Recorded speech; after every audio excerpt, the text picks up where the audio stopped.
Shalom, brothers and sisters.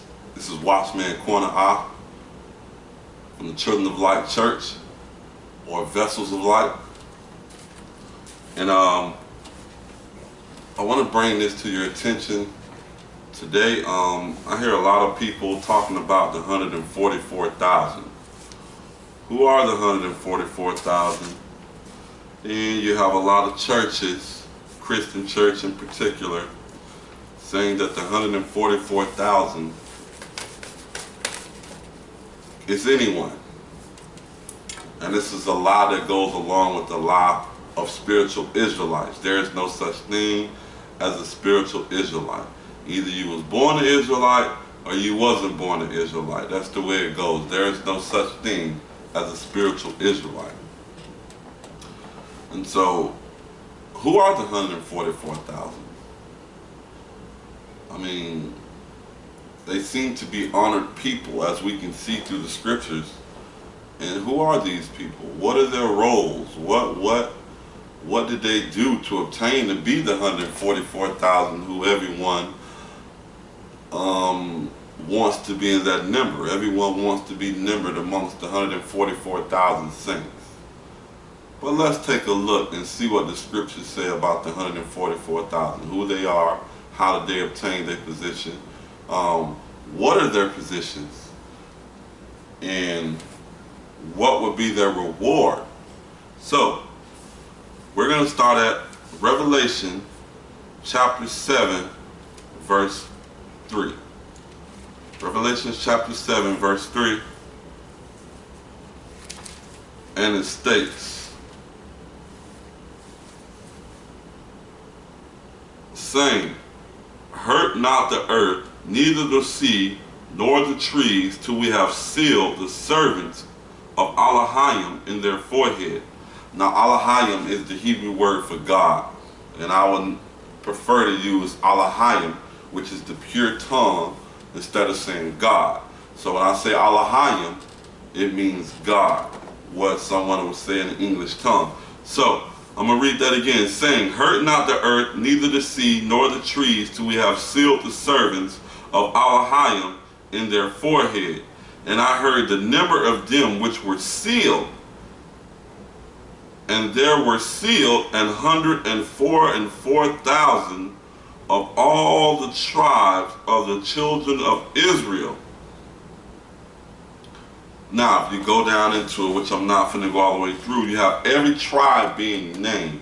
12,000 from each tribe. Judah, 12,000. Benjamin, 12,000. Naphtali, 12,000.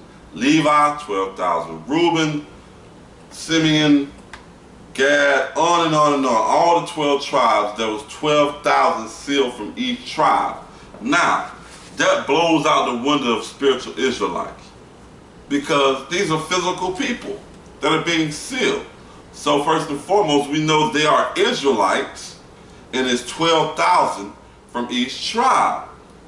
Now, let's focus on that word sealed, because it said, and I heard the number of them, verse 4, and I heard the number of them which were sealed, and there was sealed 144,000 of all the tribes of the children of Israel.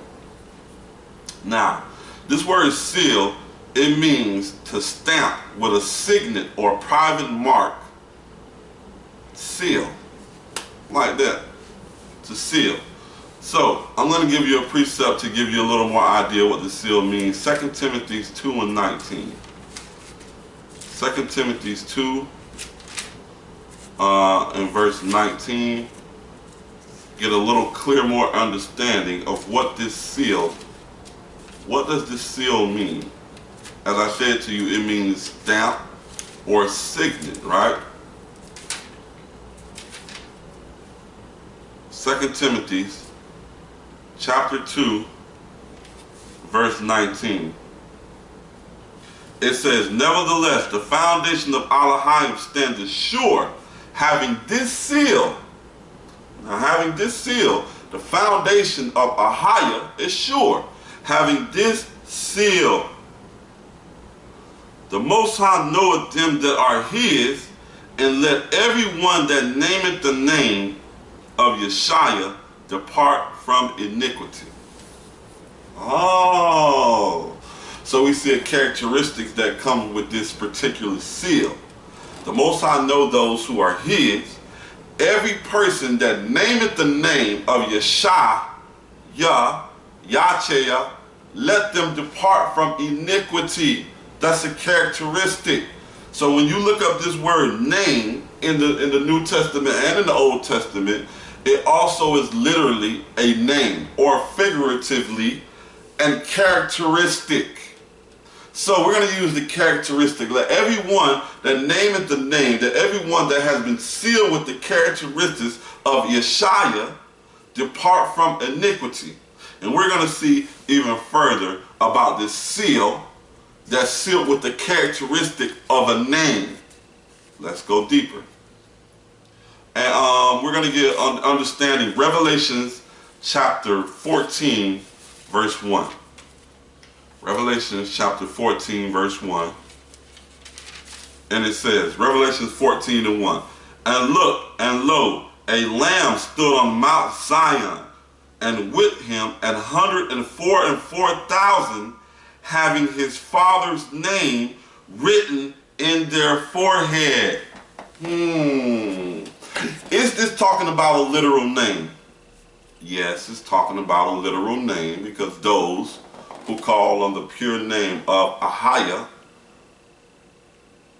has a certain characteristic about them. Because the name that you invoke, that's the spirit you give homage to, and that spirit dwells in your temple and falls upon you. So if you're invoked in a different name, you're serving another God. So the literal name, yes, but let's focus on the characteristic of this name. The characteristic. Say 144,000 sealed with the Father's name written in their forehead. What name? What characteristic? The characteristic in their forehead. And we're going to get some understanding about this characteristic. And it's 1 Peter 1. 1 Peter 1. And 15 and 16. 1 Peter 1, 15 and 16. And we're dealing with the characteristic of what characteristic is it that's in the heads of these 144,000. And it says, but as he which called you is holy, so be ye holy in all manner of conversation, because it is written, be ye holy, for I am holy. Leviticus 11 and 44. Be ye holy, for I am holy. That's the Most High telling you, be ye holy.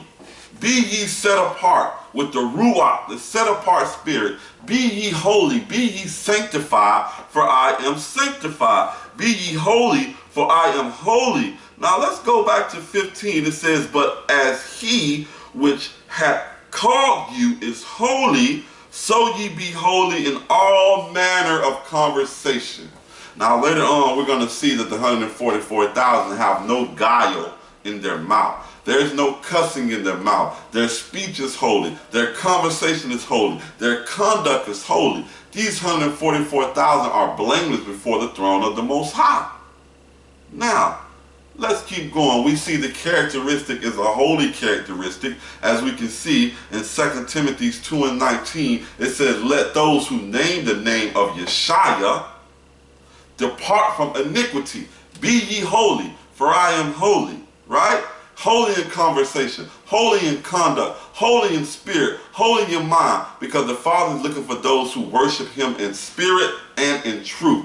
Let's keep going, because we're digging deep into the characteristics of these 144,000. They have the characteristics of their Father, and those characteristics are sealed in their forehead, in the spirit of their mind. They're sealed with the holy characteristics, the Ruach. Sealed with the Ruach. And we're going to get into that. Let's keep going. We're going to go to Revelations 3 and 12. Revelations 3 and 12, because we're going to deal in Revelation a lot, because Revelation means the revealing. So all throughout Revelation, it has revealed Who are the 144,000? It has revealed who are them. And we're going to keep it moving. Revelation chapter 3, verse 12. Now, it says, him that overcometh will I make him a pillar in the temple of Elohim, and he shall no more go out. And I will write upon him the name of my Elohim, and the name of the city of my Elohim, which is the new Jerusalem, which cometh down out of the heavens from Ahiah, and I will write upon him my new name. You see that?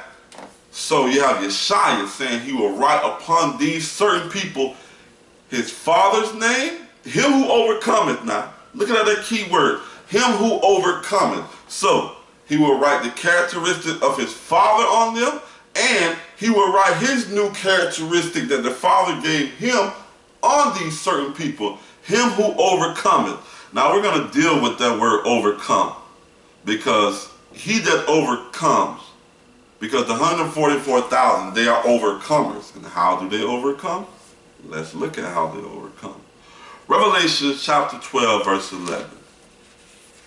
Revelation chapter 12, verse 11. And it reads, and it says, and they overcame him. You read up that him is Satan and his demonic angels that follow him. So that him is Satan. And they overcame him by the blood of the Lamb, by the pure blood of Mashiach, because the Mashiach, he has rejuvenated us and sanctified us, those who are sanctified and being sanctified by the blood. Because if you read up further, you will see that Satan accuses us before the throne of the Most High. Before the blood was shed, he was accusing mankind before the throne of the Most High day and night. When the blood was shed, he was kicked out of heaven. There was no more accusing of the brethren, because we have been made what? Pure and righteous by the blood of Yeshua. He is our sacrifice. So, let's keep going. And they overcame him by the blood of the Lamb and by the word of their testimony, and they loved not their lives unto the death. They loved not their lives till the death. They overcame him by the blood of the Lamb. They overcame Satan by the blood of Yeshua, and by the testimony which they held. What was the testimony which they held? They overcame him by the testimony which they held. Okay, let's look at it. St. John 7 and 17. Because the testimony, they have the characteristics of Yeshua. So we look at Yeshua and see what testimony did they hold. Because the same testimony that the Messiah testified of will be the same testimony that the 144,000 will testify of. St. John chapter 7, verse 7. St. John chapter 7, verse 7. And it says, I'm going to start from 6. And Yeshua said unto them, my time yet is not come, but your time is always ready. The world cannot hate you, but hateth me, because I testify of it, that his works thereof are evil. That's the testimony against this wicked world. That's the testimony that the 144,000 will hold fast to. That Yeshua and the Father is raining judgment down on this place for all the wicked, abominable atrocities that are being committed against the Most High, his word, and his Son. So, that's the testimony that they held. The same thing that Yeshua testified. The world hates him because he testified that the deeds that are done of it are evil. Precept. St. John 15 and 26. St. John 15 and 26, because precept must be upon precept. St. John 15 and 26. It says, I'm going to start from 25. But this cometh to pass that the word might be fulfilled, that is written in the law. They hated me without a cause. They hate Yeshua without a cause because he was righteous.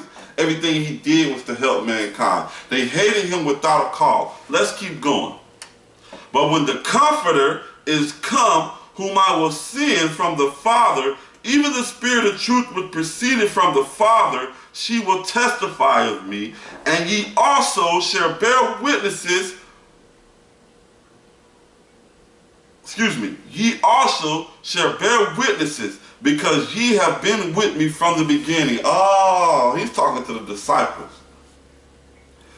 Everyone that nameth the name of Yeshua shall bear witness of him, because they was with him from the beginning. Because they are sealed with what? The Comforter, who is the what? Spirit of truth. She is the Spirit of truth. Spirit of wisdom. Does not wisdom crieth out at the gates? So, the 144,000 will be sealed with the Spirit, the Ruach, the set-apart Spirit, and they will hold fast to the testimony and testify that the deeds of this world are evil. No matter what, they will hold fast to this truth. The Spirit of truth. Is it the truth? Yes, it's the truth. You have homosexuality. You have murder, robbing, plundering, deceitfulness, everything going on under the sun. There is nothing new under the sun. It's getting worse and worse. So the 144,000 will testify of this world that is evil. Now let's look more into this testimony that they held. Because the word testimony in that particular scripture in Revelations 12 and 11, it said they hold fast to the testimony which they held. That testimony means record, a report, witness. They hold fast to the witness, the two witnesses, the two witnesses. Now, who are the two witnesses? Who are they? We're going to see who the two witnesses are. Isaiah 44. Isaiah 44, 1 and 2, and then chapter 8. Isaiah 44, verse 1 and 2, and then we're going to jump to verse 8. Okay? The witnesses. They hold fast to the witnesses. Who are the two witnesses? Because the modern Christian Day church, they teach a lie saying the two witnesses are Moses and Elijah, or something like that, but that is far from the truth. Now, the two witnesses, Isaiah chapter 44, verse 1 and 2, it says, Yet now hear, O Jacob, my servant, and Israel, whom I have chosen, thus saith Ahiah, that made thee and formed thee from the womb, informed thee from the womb, which will help thee. Fear not, O Jacob, my servant, and thou just run, whom I have chosen. Jacob. This chapter is talking about Jacob, the Israelites. Let's jump down to 8. It says, Fear ye not, neither be afraid. Have I not told thee from time, and have I not declared it, that ye are even my witnesses? Two witnesses, the two kingdoms, the southern kingdom, northern kingdom, who split under Solomon. The two witnesses. Precept. I'm going to give you a precept to this. Okay?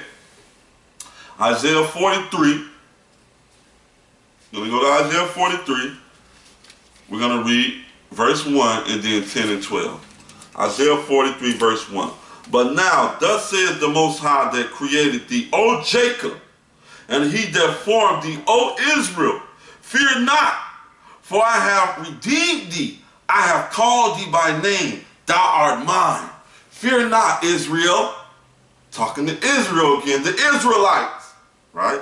Let's jump down to 10 and 12. It says, Ye are my witnesses, saith Ahiah, and my servant whom I have chosen, that ye may know and believe me and understand that I am he. Before me there is no Elohim before him, neither shall there be. Ye are my witnesses, the two witnesses, the northern kingdom, the southern kingdom, the 12 tribes of Israel, witnessing in the last days, like you see the brothers on the corner right now, telling these people that what they're doing is wicked. Their word is good, but a lot of them have guile in their mouth. A lot of them have a deceit. So the Most High, when it's pronounced, when a death sentence is pronounced on those who do not take the mark of the beast, you will see the 144,000. They will not care about this death sentence that will be passed on the earth to get the mark of the beast. They will not care. They will still be prophesying and raining down fire from heaven. You will see. Let's go there. Let's go there. Revelation chapter 6, verse 9. Revelation chapter 6, verse 9. And 144,000 have no fear. Everyone wants to be the 144,000 but have no understanding who they are and what role they play. But today this teaching, hopefully through the spirit of the Ruach and the spirit of Ahia and Yeshaya, we will get clear understanding. Thank you, Father. Ahia by Hashem Yeshaya. Wow. So Revelation chapter 6, verse 9. And it says, and when he had opened the fifth seal, I saw under the altar the souls of them that were slain for the word of Elohim and for the testimony which they held. And they cried with a loud voice, saying, how long, O Ahia, holy and true, dost thou not judge and avenge our blood on them that dwelleth on the earth? And the white robes were given unto them, and it was said unto them that they should rest yet for a little season unto their fellow servants also, and their brethren that should be killed as they were should be fulfilled. The souls of those who were slain for the word of the Most High, Ahia, for the testimony which they held. Let's keep going. Slain for the word of Ahia, for the testimony which they held. Now, we're going to see what's the testimony. Revelation 19 in verse 10. What is the testimony? What is the testimony of Yeshaya? Revelation chapter 19, verse 10. And it says, and I fell at the feet to worship him. And he said unto me, seest thou doest it not? I am thy fellow servant and of thy brethren that have the testimony of Yeshaya. Worship Ahia, for the testimony of Yeshaya is the spirit of prophecy. That is the testimony of Yeshaya, prophesying that it will be judgment on this earth, that the Most High will rain down judgment on this earth. They will hold fast to that. The coming judgment. When you read Ecclesiastes chapter 11, chapter 8, verse 11, it tells you that because judgment is not executed speedily, that the Son of Man have all kind of manner of wickedness in their heart and perform all manner of wickedness. So guess what? You will be judged. There will be a judgment, and Elohim will judge you in righteousness and in truth. And that's the testimony which will be held when this death sentence will be passed on the earth to those who get the mark. Those who do not get the mark, a death sentence will be passed against them, a death decree. Now let's go there. Let's go there. Because they will make, Satan and his people will make war against the people of Elohim. Let's go to Revelation 12 and 17. Revelations 12 and 17. And it says, and the dragon was rocked. Why was the dragon rocked with the woman? Because they're still testifying truth. Because you read St. John 8 and 44, it tells you he is the father of lies and there is no truth in him. So when the Israelites, when this death decree has been passed and we're still out there pronouncing the word of the Most High, speaking truth, letting go of the spirit of truth, it's going to make Satan rocked. He's going to be angry. Let's see what he's going to do. And the dragon was wroth with the woman and went to make war with the remnant of her seed. That remnant means residue. Just a little bit, the dust of the people. Just a little residue, a small amount. Right? Right. That keep the commandments. One, they keep the commandments, so it's not the Christians, because Christians don't keep the commandments. Two, who have the testimony of Yeshaya. So, you rogue Israelites out there, Old Testament bandits, This is not talking about you either. You don't even know this because you don't read the New Testament. These particular people, they what? They keep the commandments of the Most High, and they have the testimony of Yeshua, which is the spirit of prophecy. So the dragon, he went to do what? Make war with the 144,000 and the remnant of the seed of the children of Israel that keep the commandments and have a testimony of Yeshua. Let's keep going. Revelations chapter 11 and 7. Revelation chapter 11 verse 7, and it says, and when they have finished their testimony, the beast that descended out of the bottomless pit shall make war against them and shall overcome them and kill them. Ho! Ho! Let's go up a little farther and see. We're going to start from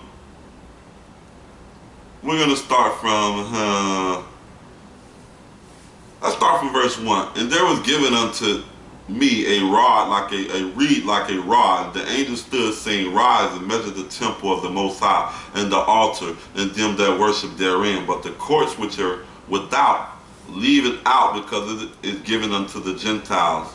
And they shall tread the holy city underfoot for 42 months. And I will give power to my two witnesses, the two kingdoms, the Israelites, and they shall prophesy 1,160 days, clothed in sackcloth. These are the two olive trees and the two candlesticks standing before the throne of the Most High. And if any man were hurt them, fire proceeded out their mouth and devoured the enemy. And if any man were hurt them, he must be in this manner killed. These have the power to shut up the heavens, to rain not on the earth of their prophecies, and have power over the waters to turn them into blood, and to smite the earth with all plagues as often as they will.